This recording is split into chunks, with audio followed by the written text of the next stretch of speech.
Hello and welcome. As you can tell by the title, I am the obsessed movie man, O.M.M.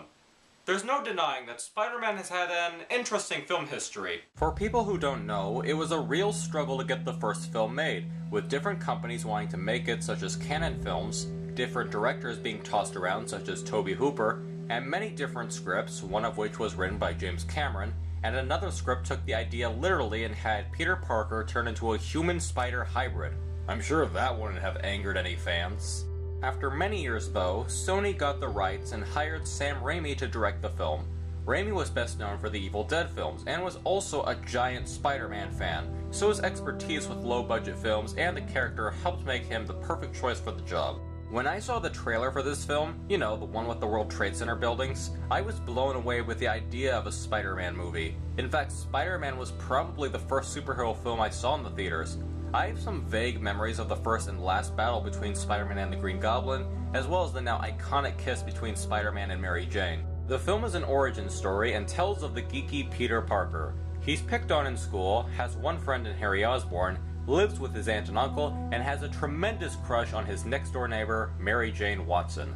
On a field trip, a genetically engineered spider bites him, and he quickly gains super strength, a spider sense, and the ability to shoot web fluid from his wrists. He uses these powers to try and gain money, but after an argument with a man who owed him cash, Peter lets another man rob that guy and get away.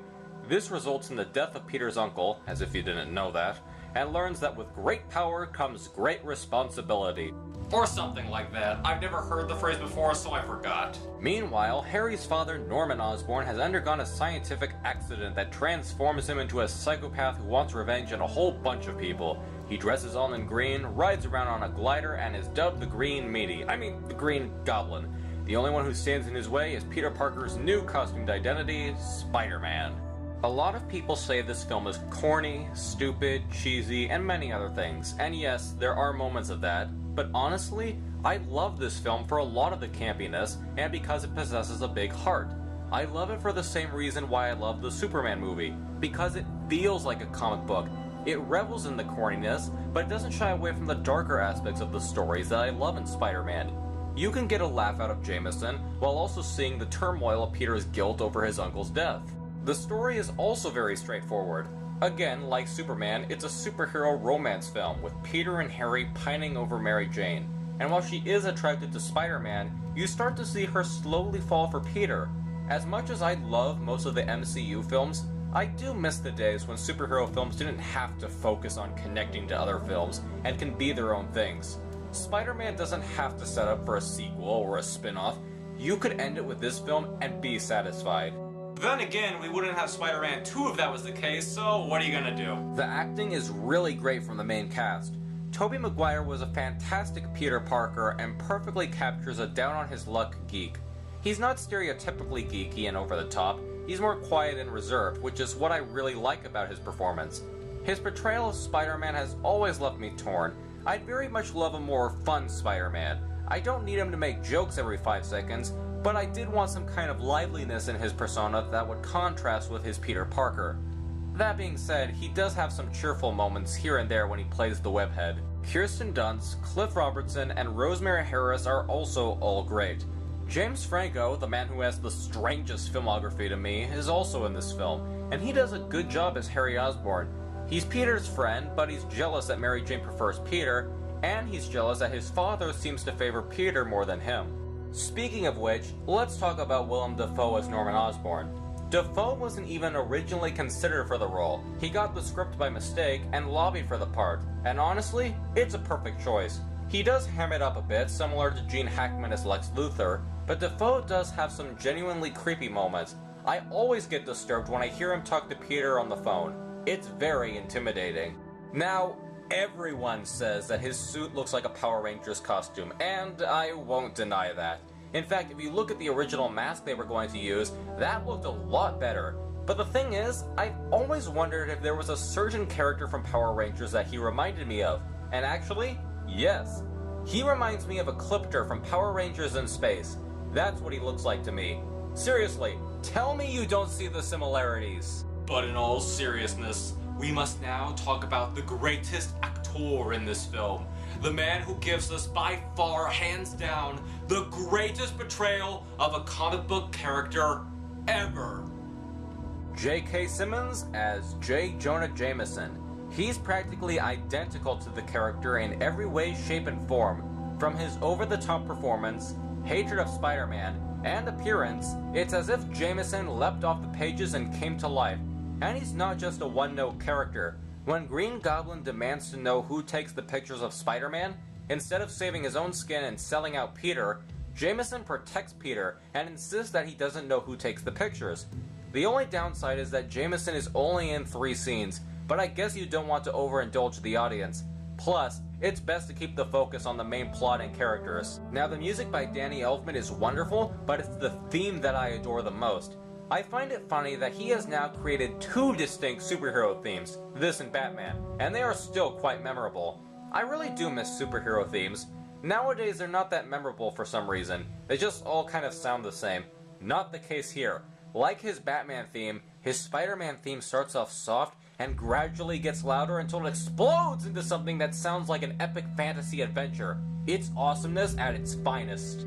Rewatching this movie, I was really shocked to see some people in this who were in small roles but would go on to do bigger things. Joe Manganiello and Elizabeth Banks have minor roles as Flash Thompson and Betty Brant, and there's also Octavia Spencer as the check-in lady at the wrestling match, and Lucy Lawless as the punk girl who's attracted to Spider-Man. Even Bruce Campbell makes an appearance. Of course, Bruce was not an upcoming actor at the time, he was already a big name. I'm just mentioning him because one must never fail to mention Bruce if he's in something. Hail to the king, baby. There are great deals of stunts that are amazing to look at. The wrestling match is a lot of fun, as are the fights with the Green Goblin. The last one in particular is extremely brutal and at times hard to watch. It's as if Dafoe really did unleash all hell upon poor Toby. Still, it's very impressive. While I do love this film, there are problems that I have with it. Some of the CG effects no longer hold up that well. The balloons at the fair look pretty bad, and a lot of the shots of Green Goblin on his glider look less and less real the more I watch it. There are also some lines of dialogue which are too corny even for me.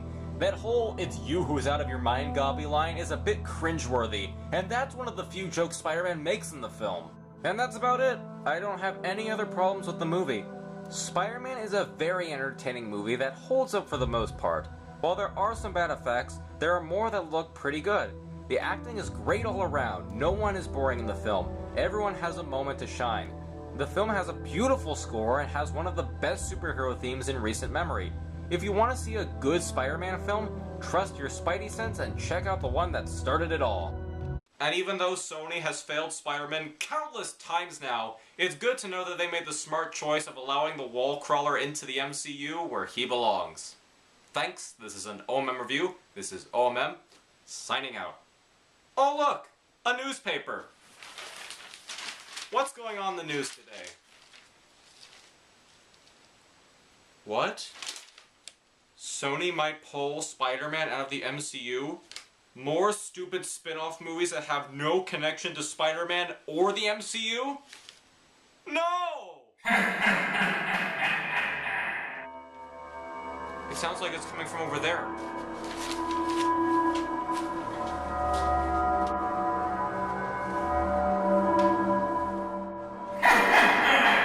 Somebody there? Somebody. Who said that? Follow the cold chill running out of your spine. My spine isn't cold though. Right here. I don't understand. I'm the Sony Green Goblin. Did you think it was coincidence? So many good things happening for you. All for you, the fans. What do you want? To do what you want. To do what you can't. To give you Spider-Man, even at the cost of ruining his brand. You also want a Venom toy? Spider-Man 3 in the Amazing Spider-Man series. You killed Spider-Man. We killed him! We? Remember, you paid for your ticket. The box office. Bingo! Spider-Man! Marvel's greatest creation. You'll keep paying to see our movies, and as long as we have the rights, we'll continue to besmirch his good name, and it's only the beginning. There's only one studio that can stop us. Or, imagine if we took Spider-Man out of their cinematic universe!